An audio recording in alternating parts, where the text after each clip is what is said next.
Assalamualaikum warahmatullahi wabarakatuh. Kami perwakilan dari kelompok 1 akan mempresentasikan tentang pacaran dalam kacamata Islam. Pacaran adalah suatu kata yang tidak asing lagi didengar di kalangan remaja. Pacaran didefinisikan sebagai suatu tali kasih sayang yang terjalin atas dasar saling menyukai antara lawan jenis.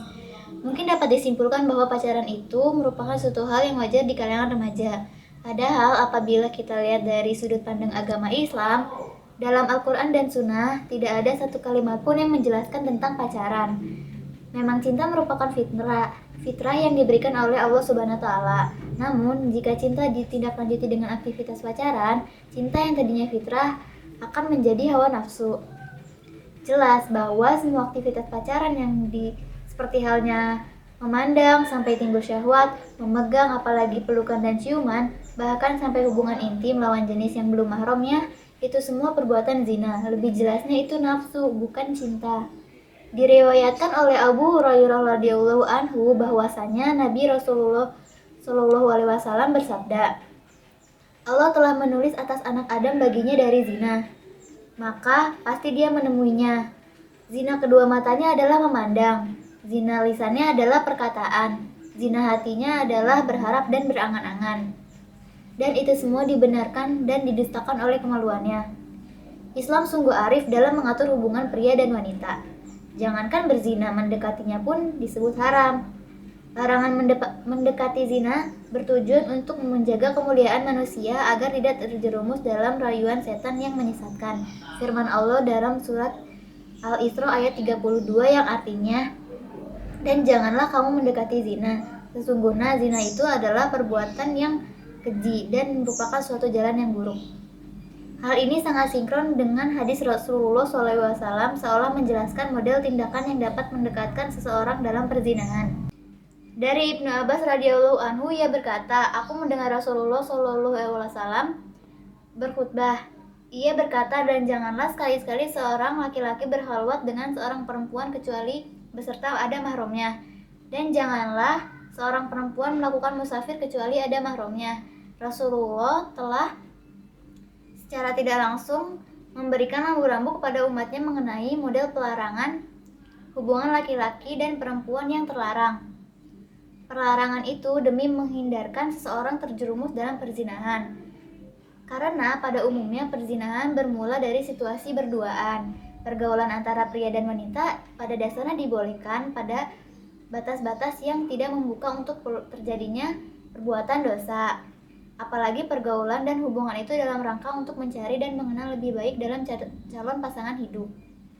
Akan tetapi, berbeda hukumnya jika dimaksud dengan pacaran adalah upaya saling mengenal, menjajaki kemungkinan untuk menjalin pernikahan dan momentum hisbah melamar. Karena sesungguhnya itu sama seperti mendukung anjuran Rasulullah terhadap generasi muda muslim untuk menikah sebagai solusi menghindarkan dari perzinahan. pacaran dalam rangka berteman guna mengenal karakter kepribadian masing-masing secara lebih baik. Pada dasarnya tidak dilarang oleh agama. Namun, perkenalan tersebut hendaknya dibangun berdasarkan pada perintah Allah, bukan berdasarkan atas hawa nafsu yang mengarah kepada pergaulan bebas. Zaman sekarang, para remaja lebih bebas dalam menentukan calon pasangan hidupnya dan tidak mau dipaksa oleh orang tuanya dalam hal menentukan jodohnya. Kecuali memang pihak wanita merasa tidak sanggup dan kurang bergaul. Islam telah memiliki konsep tersendiri dalam mengatur hubungan antar lawan jenis. Konsep ini dibuat agar hubungan terjalin dengan sehat dan saling menyelamatkan serta menghindarkan fitnah seksual sebelum naik ke pelaminan. Hal ini menunjukkan bahwa Islam tidak pernah melarang untuk jatuh cinta atau menjalin hubungan. Justru Islam menganjurkannya. Silahkan menjalin hubungan seerat mungkin. Tapi jangan lupa, tidak boleh melampaui batas-batas yang telah digariskan oleh Islam. Cinta kepada lawan jenis benar dikala seseorang telah terikat dalam sebuah ikatan suci pernikahan. Tetapi sebelum ikatan itu, pada hakikatnya cinta itu pun tidak ada. Yang ada hanyalah nafsu syahwat dan ketertarikan sesaat. Islam yang sempurna telah mengatur hubungan dengan lawan jenis.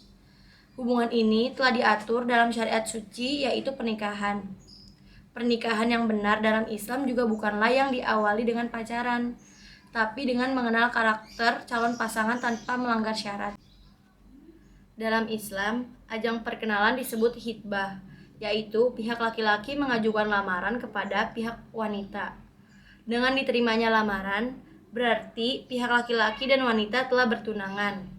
Walaupun sudah bertunangan, pihak pria dan wanita tetap harus menjaga etika pergaulannya dengan pasangannya.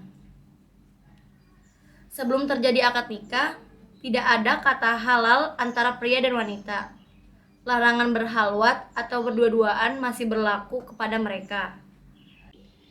Dari Ibnu Mas'ud radhiyallahu an berkata, Rasulullah shallallahu alaihi wasallam mengatakan, "Hai sekalian pemuda, barang siapa di antara kamu yang sanggup melaksanakan akad nikah, hendaklah melaksanakannya. Maka sesungguhnya melakukan akad nikah itu dapat menjaga pandangan dan memelihara kemaluan. Dan barang siapa yang belum sanggup, hendaklah ia berpuasa. Maka sesungguhnya puasa itu perisai baginya." Seseorang yang merasa dirinya sudah siap untuk menikah secara lahir dan batin, baik laki-laki ataupun perempuan, maka menikahlah. Dengan itu, ia akan mampu menjaga diri dan mengendalikan syahwatnya. Melalui pernikahan inilah akan dirasakan percintaan yang hakiki. Cinta yang mengharapkan keridoannya. Ini berbeda dengan pacaran, yang cintanya hanya cinta bualan, karena tidak mungkin ada istilah pacaran Islam ataupun pacaran syar'i. Sekian presentasi dari kami. Wassalamualaikum warahmatullahi wabarakatuh.